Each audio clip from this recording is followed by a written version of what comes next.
All right, good afternoon, everyone, and thank you for joining us for the Pearly Health Center of Excellence webinar series.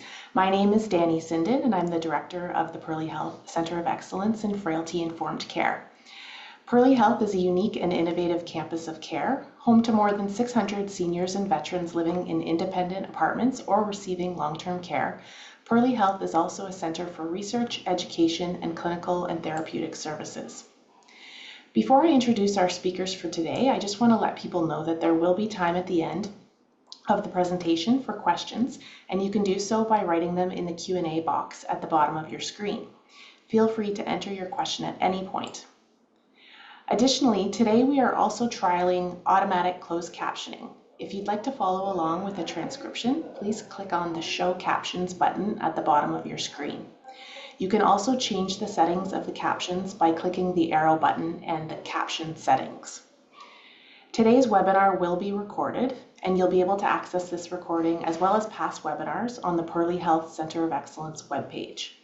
Once the recording is available, we'll share the link with all attendees so you can revisit it at any time. We also will ask that you take a minute or two at the end to complete the short survey that will appear on your screen when you exit the webinar. Our moderator today is Dr. Sathya Karunananthan. Sathya is an assistant professor in the Interdisciplinary School of Health Sciences at the University of Ottawa and an investigator at the Bruyere Health Research Institute and the Institut de Savoie-Montfort. Her research on health services focuses on improving access to care for older adults with complex conditions such as dementia and frailty. She investigates disparities in care access among underserved communities, specifically linguistic, minority, and racialized groups, and studies the impact of health technologies like electronic consultation and artificial intelligence on inequities in access to care and health outcomes. Thank you, Sathya, for moderating our webinar and our question period today. We are also very fortunate to host Dr. Karen Bandeen-Roche for our webinar today. Dr. Bandeen-Roche is Professor and Emeritus Chair at the Department of Biostatistics at Johns Hopkins University. She works at the interface of quantitative and gerontological science. Her gerontologic research aims to understand the causes and delay the course of physical disability, cognitive decline, and frailty in older adults and promote resilience. Statistically, she specializes in latent variable and multivariate outcome modeling. She leads the JHU training program on the epidemiology and biostatistics of aging and JHU Older Americans Independence Center. She is a fellow member of the American Statistical Association, Gerontological Society of America, and U.S. National Academy of Medicine. Without further ado, please welcome Dr. Karen Bandeen-Roche. Well, thank you so very much. I'm really grateful for this invitation. I'm very excited to speak to your group who is on the front lines of addressing frailty on a day-to-day basis as well as performing research. In getting started, I really would like to dedicate my talk today to this beautiful lady who happens to be my mother. If you look at the pictures, they show her about every 20 years, beginning at the age of 30 on the top left and continuing clockwise to about the age of 90 on the bottom left. When she was 90, she had mobility difficulties.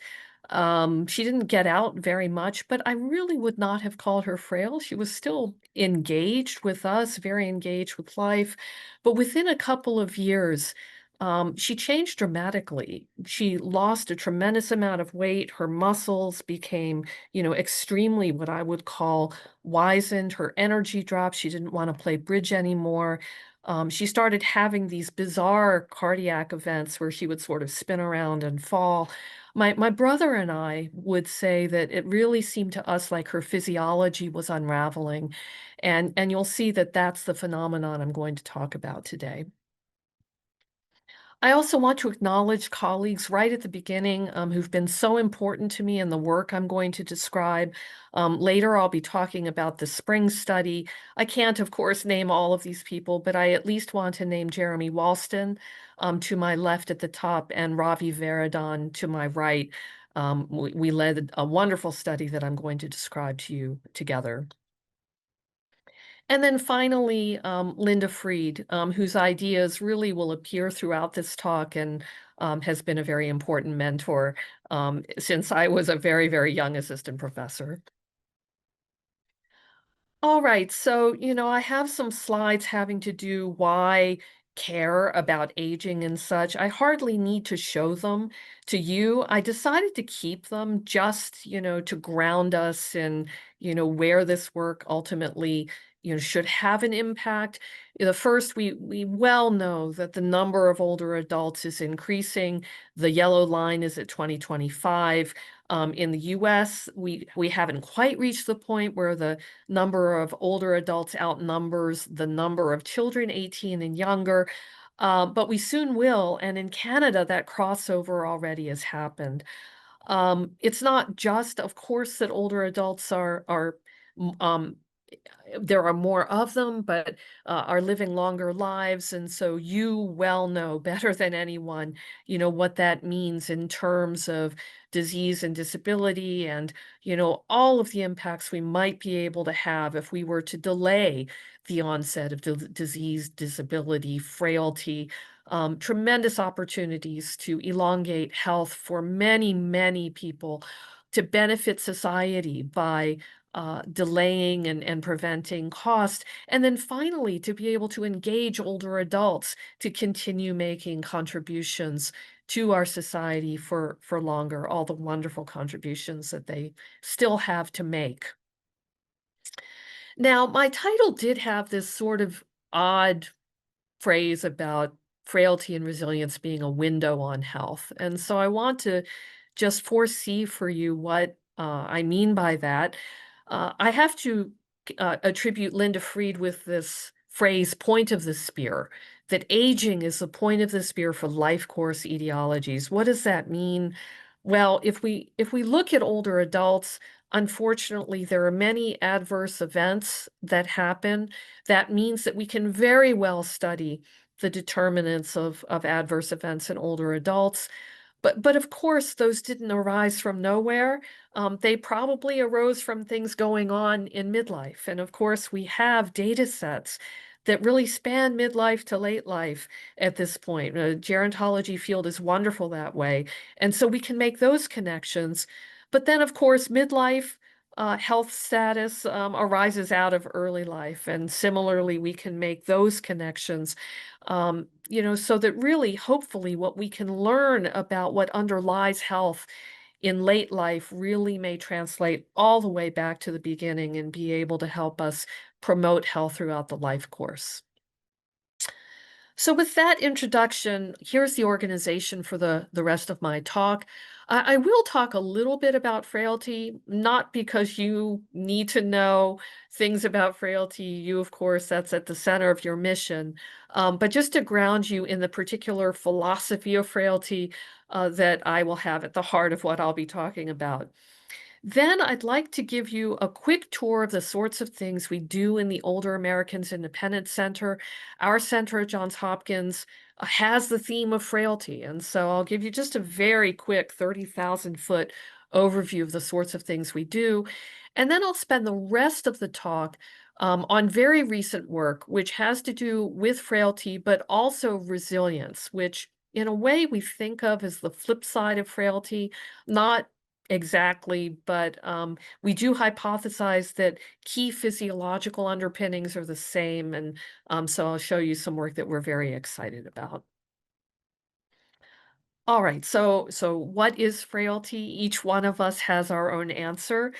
Hundreds of years ago, Shakespeare had an answer. I love this quote from As You Like It, where Shakespeare talks about the sixth age shifting into the lean and slippered pantaloon, spectacles on nose and pouch on side. This individual's youthful hose well saved, a world too wide for his shrunk shank. So that pretty insightfully and incisively gives us a picture of frailty. In geriatrics and gerontology, I believe there are things that we agree on throughout the field, that frailty is a state of vulnerability, a lack of robustness and resilience to stressors, that has hallmarks of weakness, wasting low energy, the sorts of things that I saw in my mother in the at the very end of her life, the last year or two of her life, that you see every day. That this is something that identifies older adults generally most highly at risk for lots of adverse events in their lives. But scientifically, we all know that frailty really entered the arena maybe in the late 90s, early 2000s. I think it's still a wild west of many different concepts and ways of measuring frailty.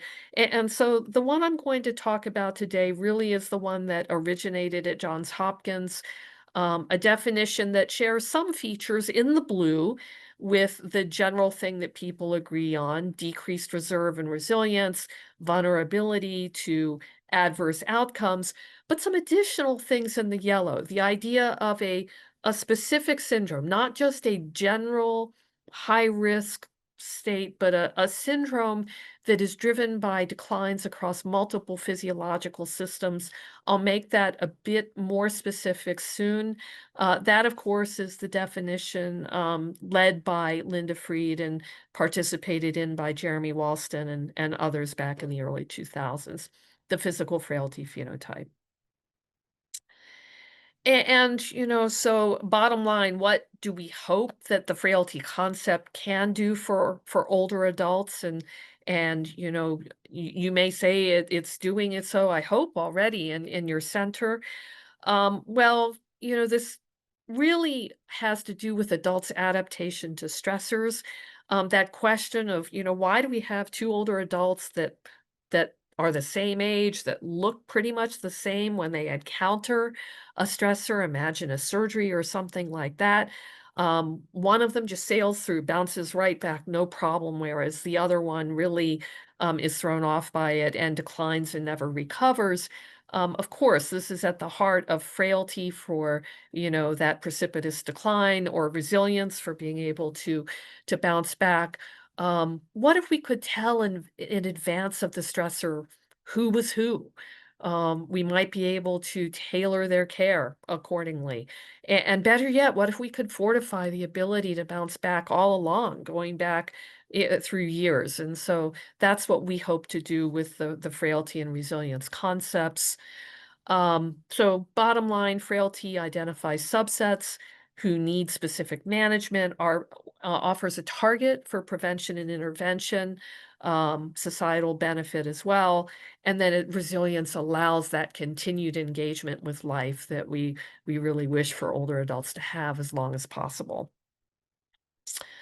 Here's the quick tour of our Pepper Center. Pepper Center, Claude Pepper was a congressman some time ago, who actually the older Americans independent centers, he had a lot to do with their founding, and so they're colloquially known as Pepper Centers.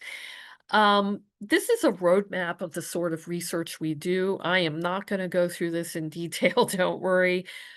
Just to give you a high level overview, you can sort of scan it as I'm pointing out that it has four pillars of biological underpinnings, clinical translation, actually frailty in practice and subspecialties and things that we do to disseminate knowledge, measurement issues. We've done a lot in that, validity of measurement, and then finally prevention, public health, epidemiology, social determinants, certainly health equity issues.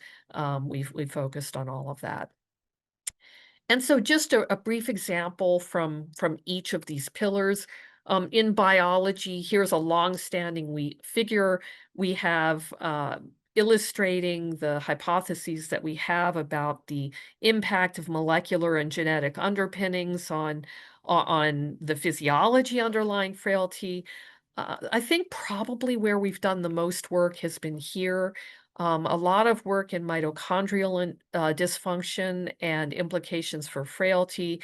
Certainly, our center has contributed to knowledge having to do with the linkage between mitochondrial dysfunction and pro-inflammation in older adults.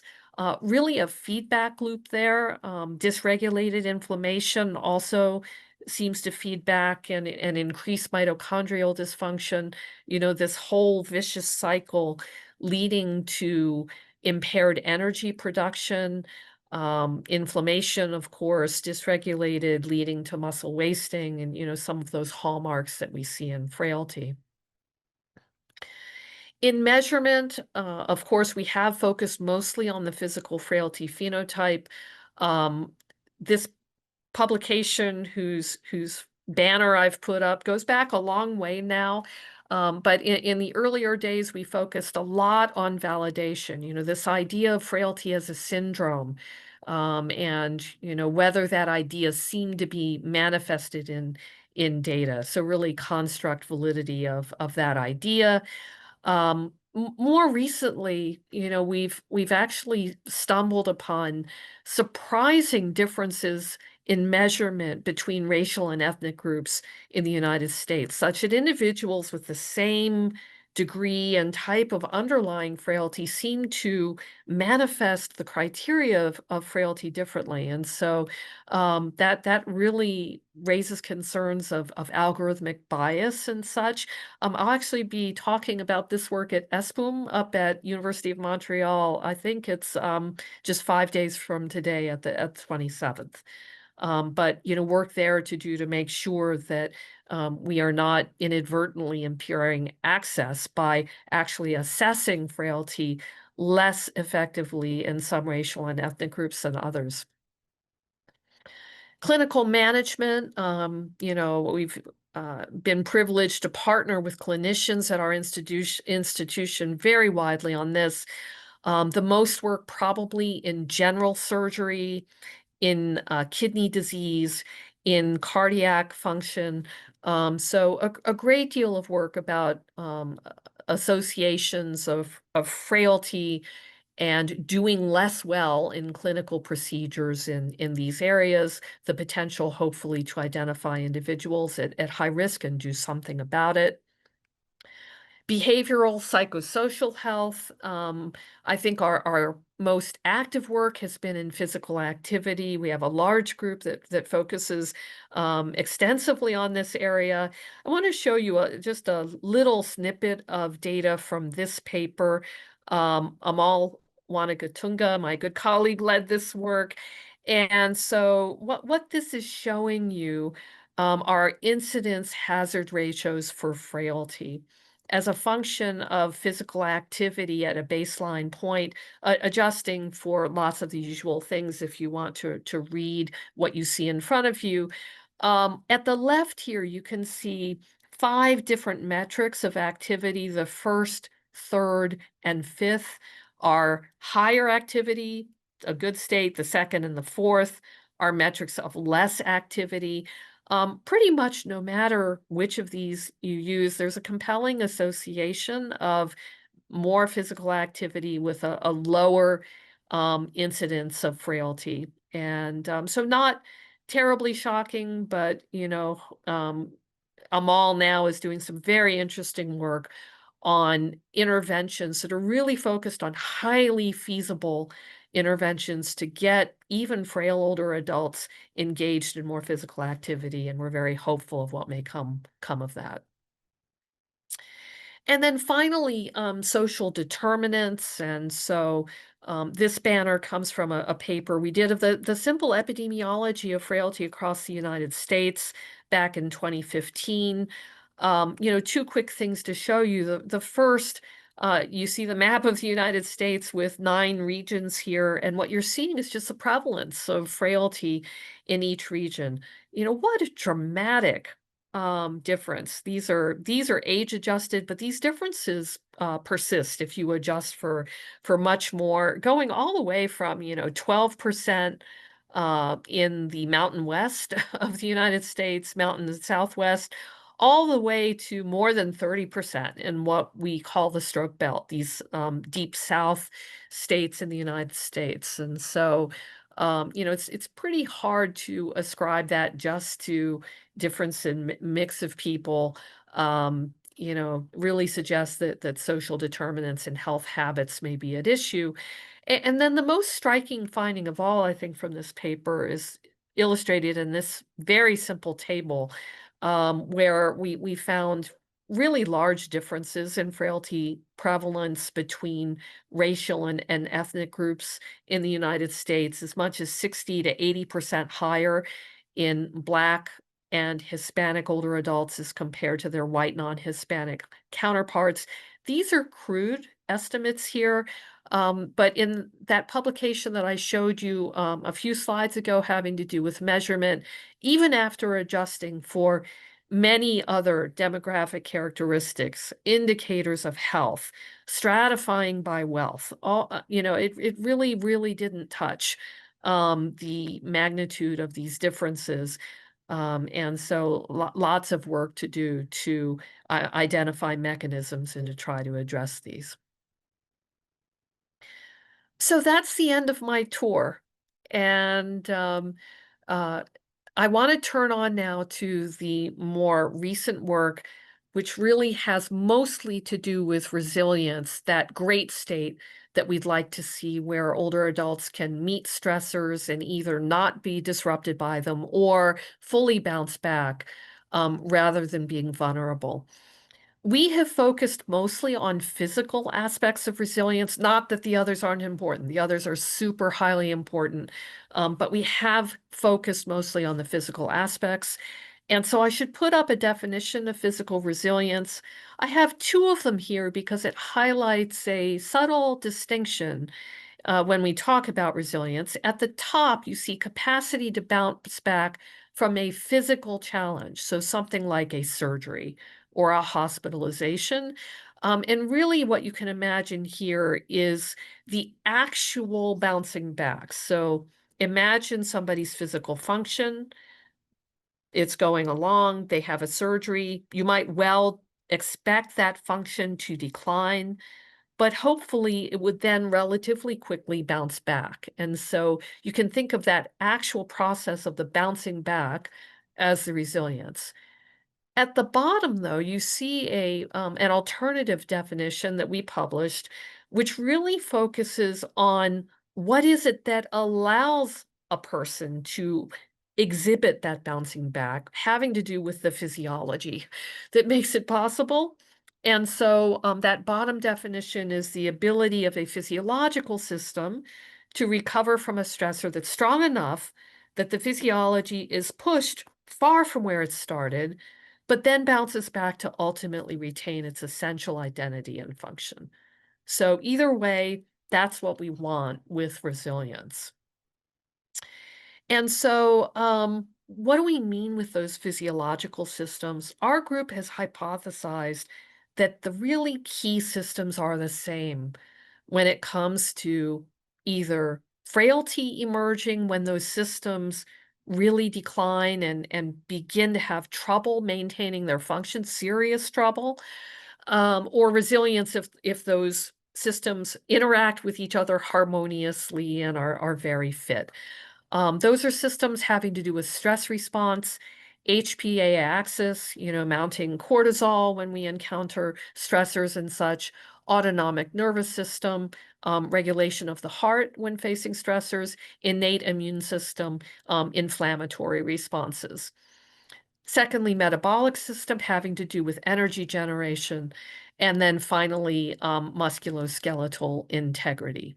So once again, dysregulation, ultimately frailty we hypothesize to emerge. Fitness maintains at least a global aspect of resilience.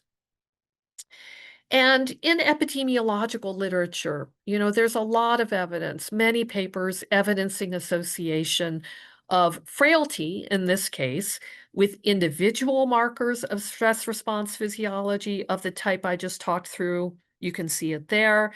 Some evidence of either co-system or multiple system involvement, usually through pairwise interactions or counts of systems, abnormal cross-sectionally, and so compelling evidence.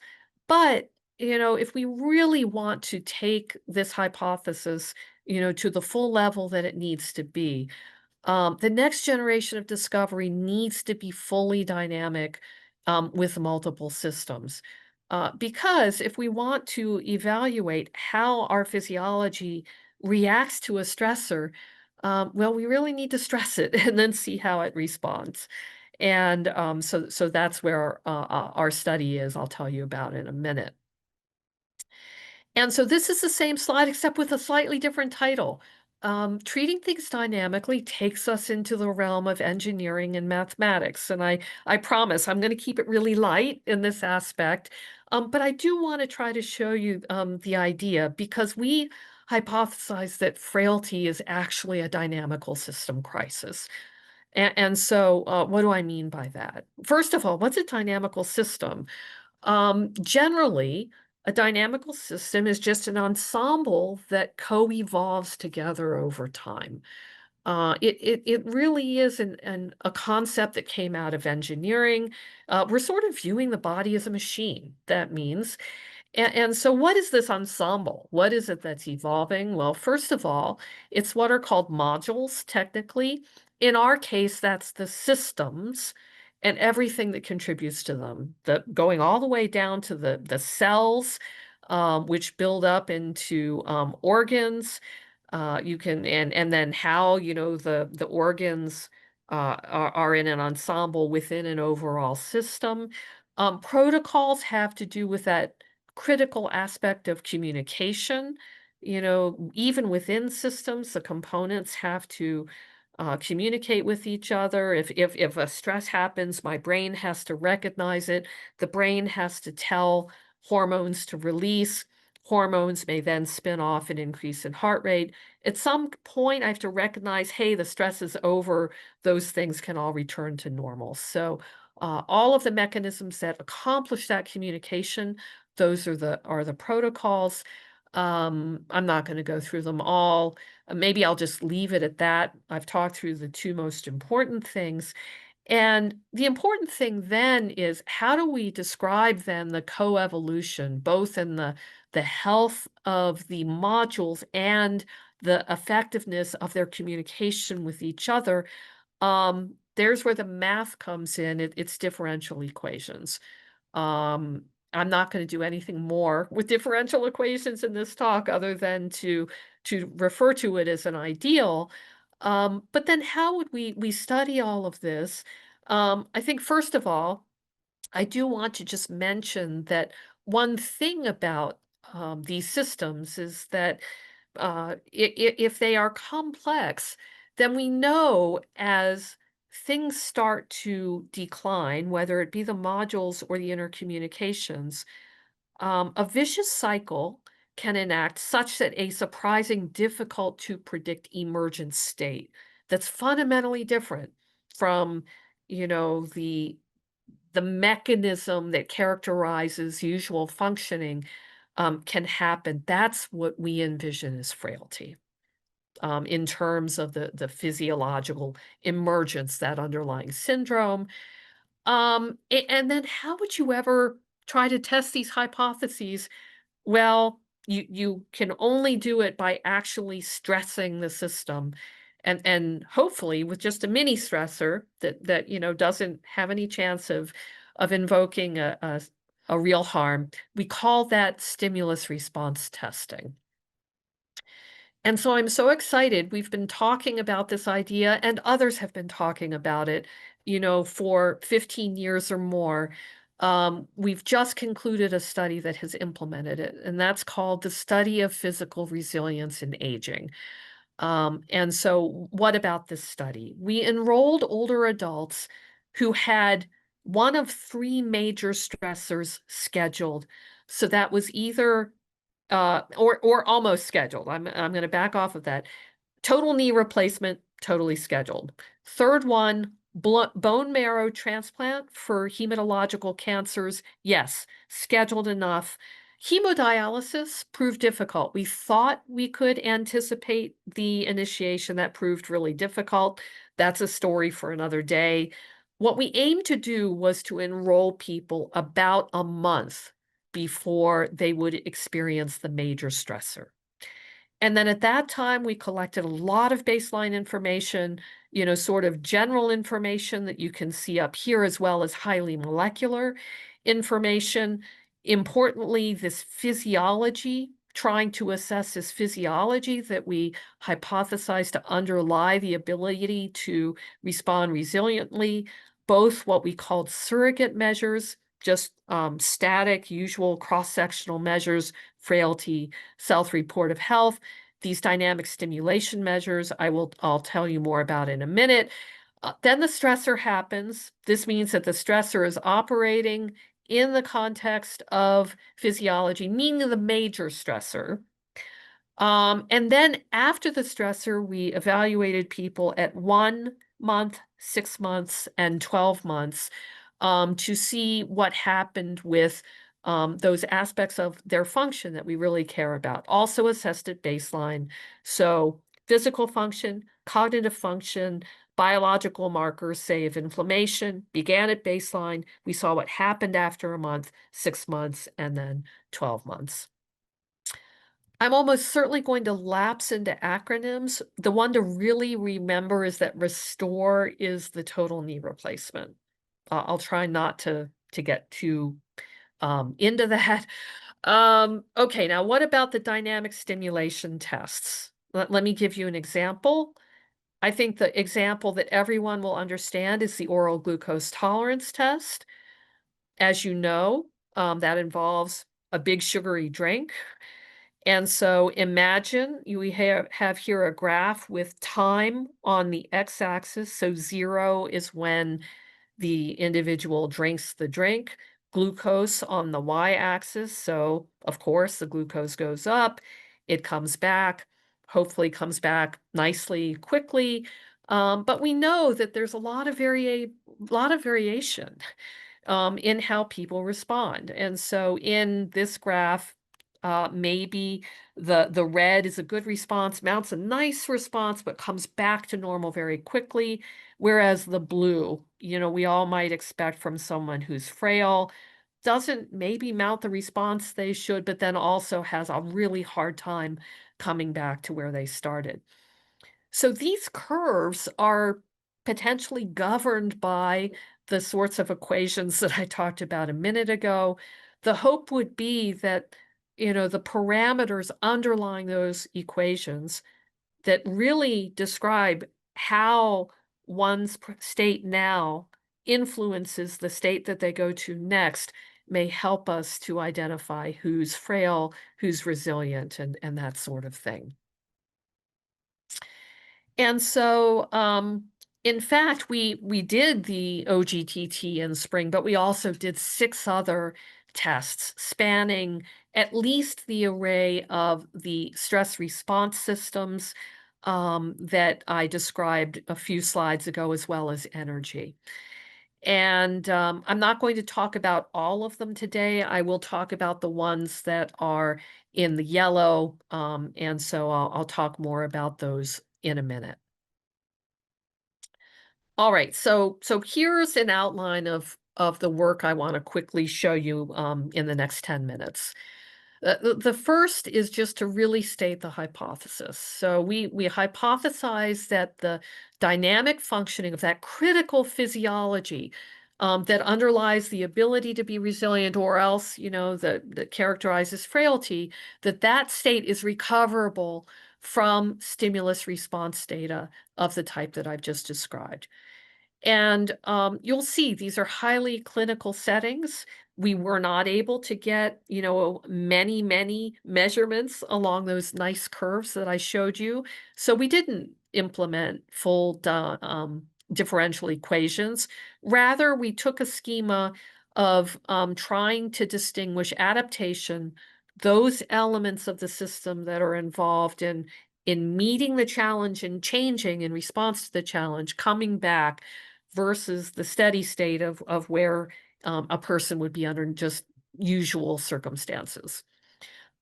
We had both pilot and confirmatory data, and so that allows us to very usefully create measurements to test this hypothesis, but then to cross-validate it in completely independent data.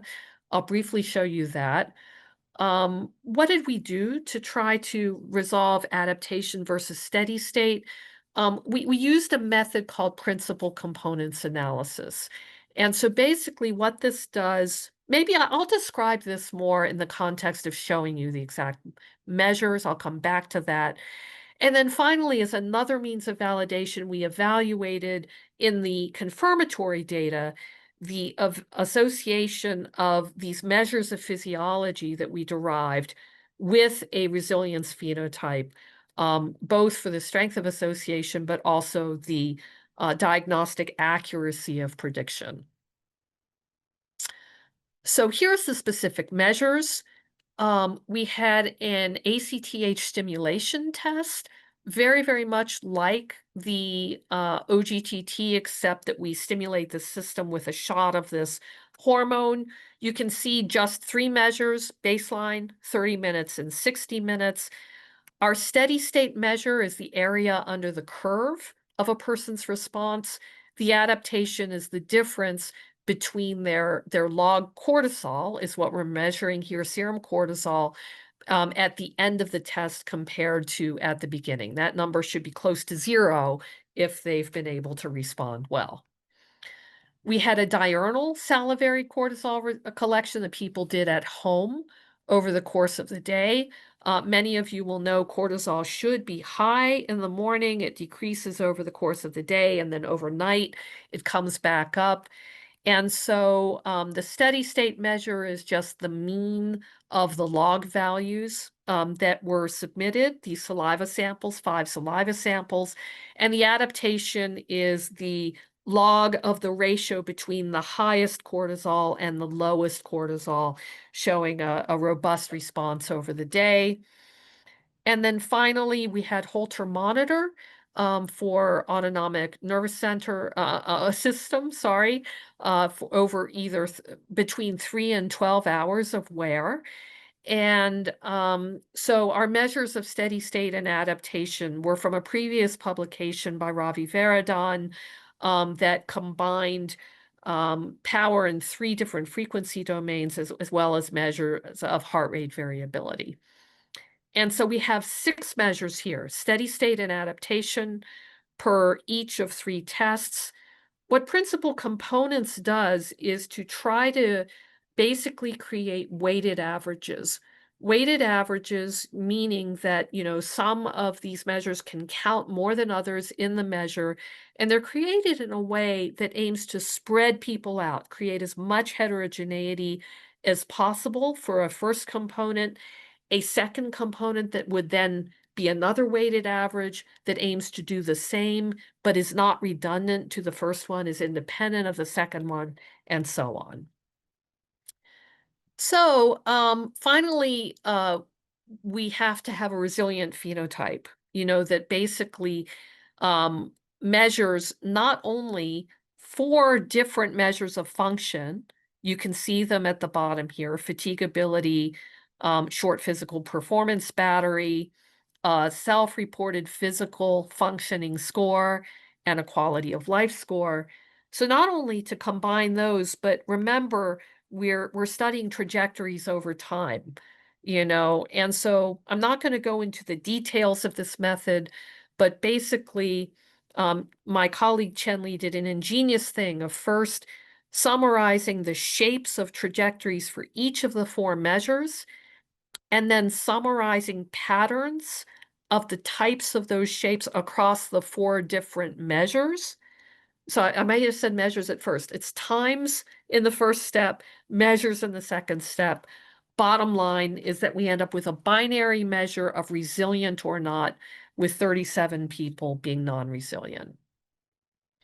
Just a brief glance at the data. In the pilot stage, we had 79 people. In the confirmatory stage, we had 263 across the studies. You can see the age ranges there. At the bottom, you can see just a little bit about racial and gender composition, multimorbidity, and polypharmacy. A very severe challenge was a lot of missing data. I'm just going to say we addressed this with multiple imputation. We can talk more about that in questions if you'd like. And so here are the results. Let me orient you. We're beginning with the pilot. At the left, you see our 6 measures. steady state and adaptation for heart rate variability, ACTH, and salivary cortisol. And in the pilot, the principal components analysis was a bit torn between two dimensions or three needed to describe all of the shared covariation among these measures. The first one seemed to be either two or three addressing adaptation, where you can see that it predominantly involves with high coefficients the heart rate variability and salivary cortisol measures of adaptation. The second one primarily characterizing steady state heart rate variability and ACTH. The third one, if you had a third one, it was sort of a cortisol regulation measure. Okay, so what happens in phase two? There's the adaptation measure. We were thrilled. We could hardly believe it when we saw how almost exactly the measure replicated in the second phase compared to the first. That did unfortunately not happen as well with steady state and cortisol. I can talk more about why in the question and answer if you'd like. But for now, let's carry that adaptation measure forward and see whether it predicts actual observed resilience. And so here's the prediction of, in this case, non-resilience. So the outcome, we're predicting the odds of a bad outcome, non-resilience, only in the total knee replacement group.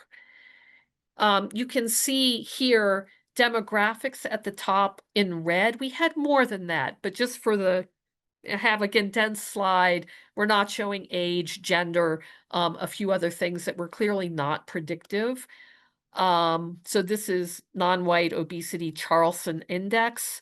We have frailty and self-reportive health. And then I'll animate the adaptation PC in a minute.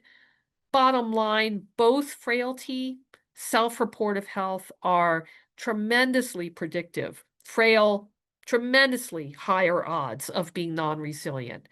Having better self-reportive health, tremendously lower odds of being non-resilient. So the surrogate measures are powerful.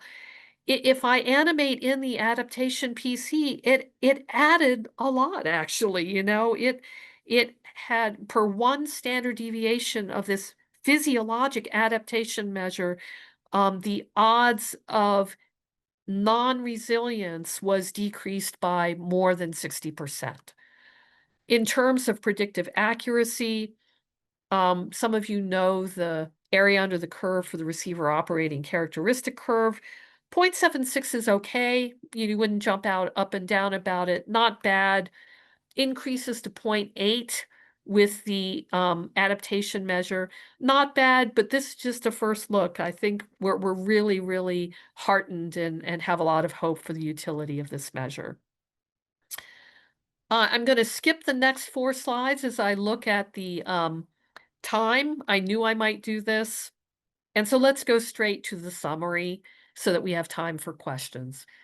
We've learned a lot about frailty and resilience, we think, over the years, not only the field, going all the way from the underlying biology to the social determinants and including the physiology. What now? I'm very eager to talk about this with you particularly because you're on the front lines. Above all, clinical evidence and translation. I think we have a lot of work on associations, not nearly as much about what actually to do about it, and do those things you would try to do about it actually work. Similarly, public health strategies in action, critically including health promotion, community-based interventions. And does frailty and resilience actually summarize older adult health better than some things we've been using for a long time? I've stolen this one recently from Howard Bergman, thank you, and for fuller work on dynamical systems. And definitely some strengths and limitations. I've mentioned the low dynamic sampling for the limitations, the missing data for the limitations. And we worry about potentially that the people who were willing to do our pretty intensive study were the most resilient. So that's something that we have to deal with. And I think I'm going to end right there, actually, because I really do want to leave the time for questions. We do very much hope that what we're on to ultimately will provide clues to new biological studies, methods of ascertainment, and intervention targets to improve health for older adults. So I will stop there. Thank you very much.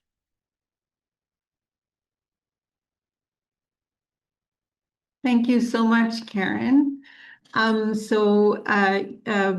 who has questions is welcome to put them in the Q&A section.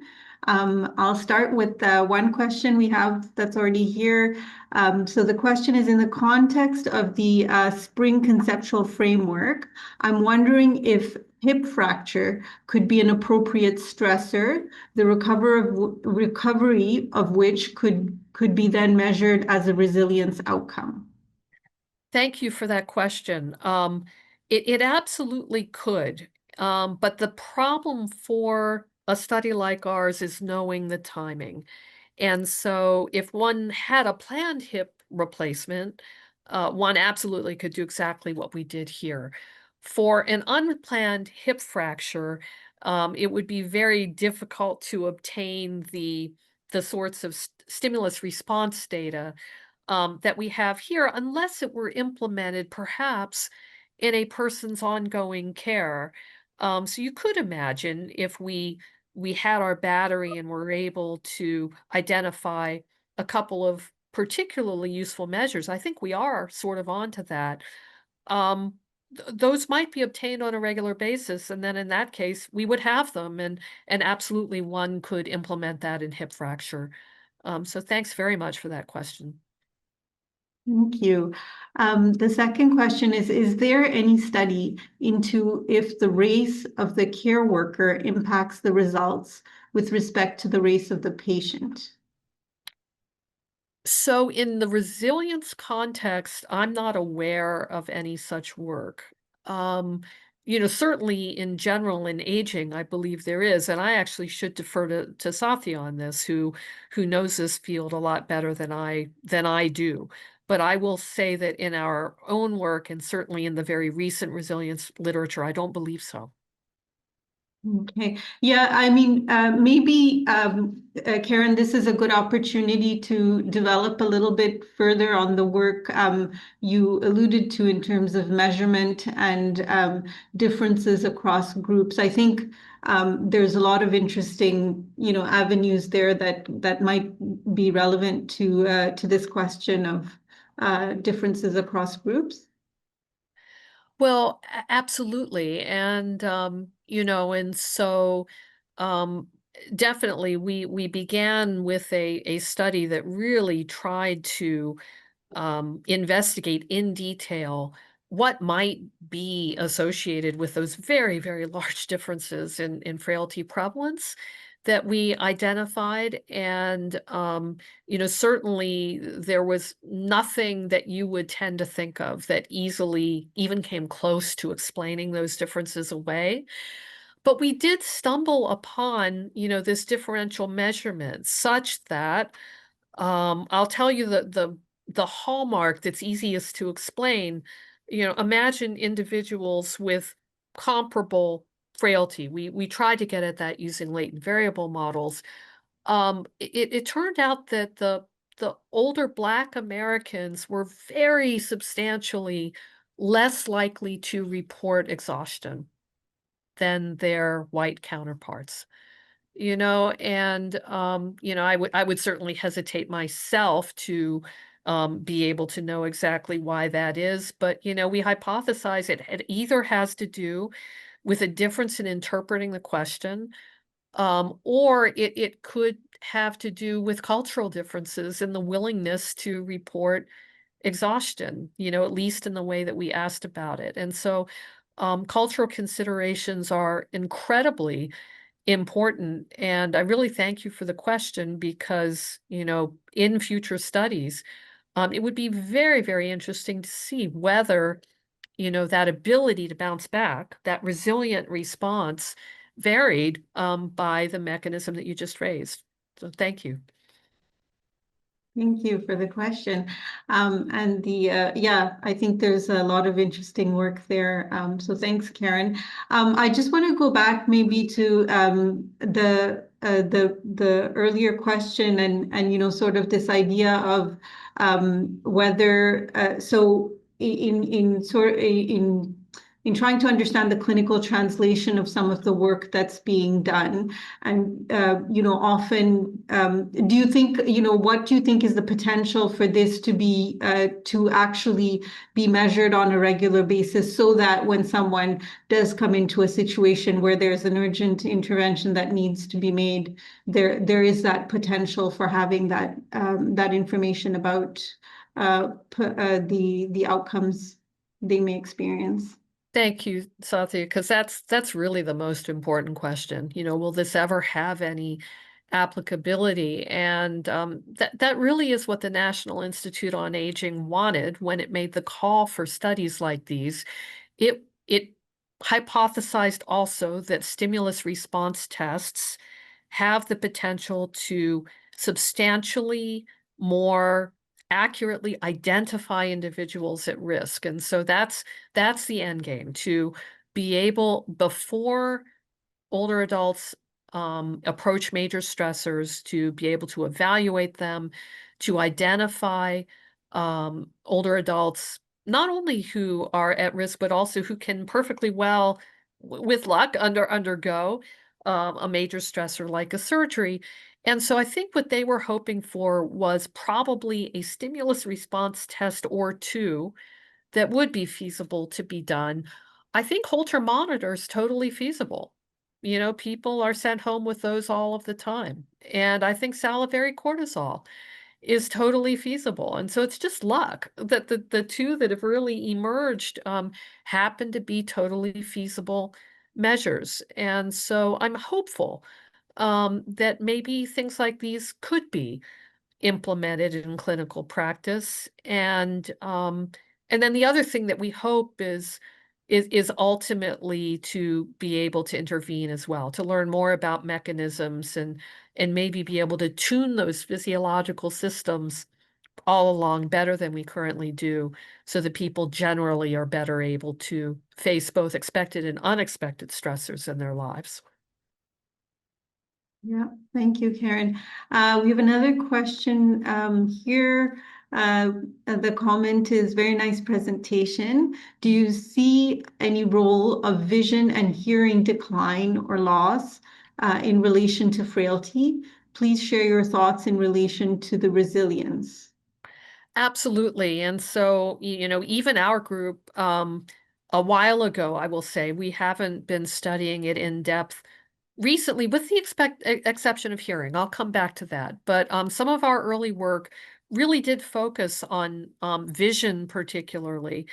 And absolutely, both vision and hearing exhibit strong associations with frailty. I think part of it is to disentangle, to what extent are vision and hearing loss markers of older age, and to what extent are they also markers of that physiological dysregulation that is at play in frailty, or if it's fit, in remaining resilient. And certainly my colleagues who more recently are studying hearing, I think they have some compelling evidence that it's not just a marker for older age, and really could both reflect being a marker of that physiology, but also mechanisms of reduced social engagement, in the case of vision, reduced physical activity. And so very, very important. I admit that our own work in the Pepper Center hasn't dealt with it as much recently, but I'm glad you raised it.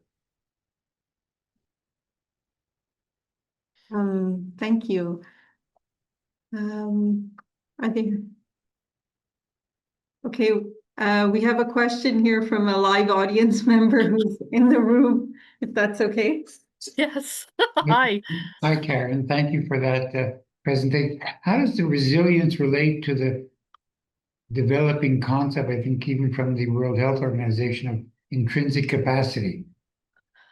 So I think it could very, very well relate. I think that both of them have to do with an overarching wherewithal, to meet the stressors of life, both large and small. And as I understand it, I think that intrinsic capacity does as well.